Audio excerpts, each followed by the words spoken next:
Andy, another one down and another 3 points, but it took some getting, didn't it? Yeah, I thought we were superb first half, I've got to be honest.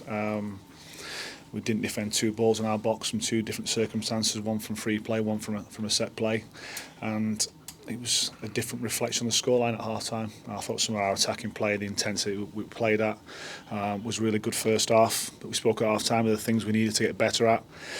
In terms of our out of possession work and to score as we did early on from Brad, and it's something we've spoken to about over the last few weeks about being higher when we're attacking and regaining second balls from the edge and taking the opportunity to score from distance, which he's got.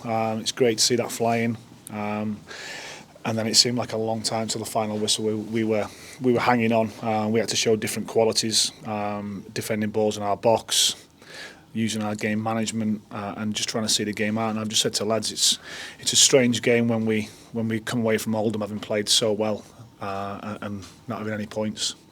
And I'm sure they'll go away from here today frustrated that they've taken nothing. But if you want to be successful come the end of the season, you can't always play fluent attacking football. You have to find a different way to win. And the lads shown amazing qualities in the second half to see the job through. And now we've had a great week and another game gone. You had a really, really good start, a really pacey start, and you got the opening goal as well. But that first half, as you say, perhaps wasn't as scripted as you would have wanted it to be. How much did it say about the players that when they went in after a bit of a downer at the end of that first half, that they came out and responded in the second? I don't think there should be anyone in this stadium who doubted our players. They've shown it numerous occasions this season what they're made of as a group. So stay calm at half time, point out a few things we need to be better at. We started off the second half really well and deservedly got back in front, but again we couldn't manage to maintain the ball for long periods to allow ourselves to get up the pitch, and they kept breaking up the play and putting the balls back in the box, which we expected. We dealt with the majority.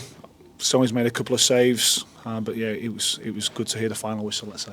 You mentioned Brad Walker there as well, and about getting him up the pitch. He's very different in that role than, say, a Tom Pett or someone else in that regard. So what have you worked on with him over the last few weeks, or maybe even a little bit longer, to get him further up the pitch and to get him having more of an influence on games?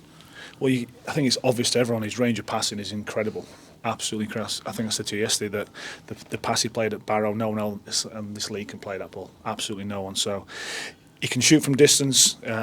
Sometimes when we're attacking, he plays a little bit deeper. So we've asked him to play 10 yards further up. We've spoke to him. We've shown him clips. Credit to Dean and to MJ for the work they do with the lads individually. And he got his reward today. And we spoke before the game, and he said, "I am going to score today." So it was great to see it flying.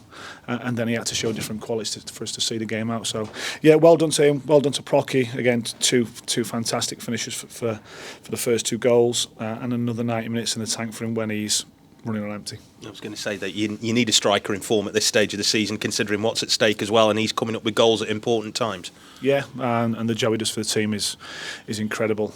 He takes a battering, but I thought some of his hold-up play again today was brilliant, and certainly first half. Unfortunately, second half we didn't manage to get enough ball and work our way up the pitch to utilise him in the opposition's area. But again, he never stopped chasing, he never stopped running. We were trying to block crosses and shots and win headers in our 18-yard box, and say Stoney's come for some crosses, and yeah, we managed to see it out. So as I say, you can't always be as good as we were at Salford in terms of our in possession work. You have to show a different way, and I think that's 20 wins now for the season.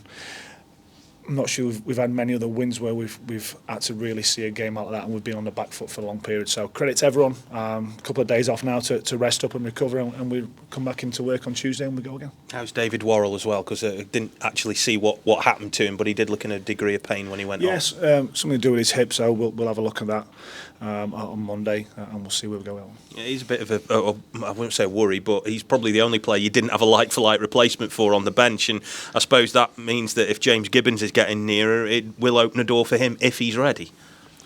Yeah, as you say, that was the one position on the bench where you're thinking we had the cover from a defensive point of view, but again, good shout from Dean. He said, look, we used Ryan last week at Barrow. We were in the ascendancy, we were doing a lot of attacking, and I thought he put a great ball in for Procky's second goal. But once we got back in front, I thought it was important then to take off that maybe lack of defensive responsibility for Ryan. I just said to him, listen, it's a tough thing to come on the pitch and then I have to take you off, so I have to take responsibility. I have said to him, I had to make that decision, so no apologies from me. We had to find a way of seeing the game out. So credit to him how he took on that, how he took the responsibility and came off, and he was still supporting the lads to the end, to great at the end. And that shows you a lot about how this squad is, isn't it? That, you know, some players might not like that being subbed on and then subbed off, but he's taken that well from what you've said. Absolutely, it's not about any individual within our group. It's about us as a team, and it's us trying to find a way of winning 3 points. Just looking at the Easter programme then, and again, you've put yourself in a really good position, and I know you've been at pains to stress that you don't look at tables and such, but fans will look at tables. They will see the position you're in. It does set up that Easter weekend to be a really, really important one. Yeah, it's important that the fans enjoy the ride and are excited about what we're trying to do. It's a 9-point week. I thought the crowd today were great. They stuck with us. It was tough viewing for them, maybe for them second half as well, and there's a few fingernails eaten, let's say. So yeah, it was a nervy end, but again, thank you to them for coming out and the numbers they did. And it's the same message from me. We're going to need them for the 5 games to go. We're going to need them right behind us.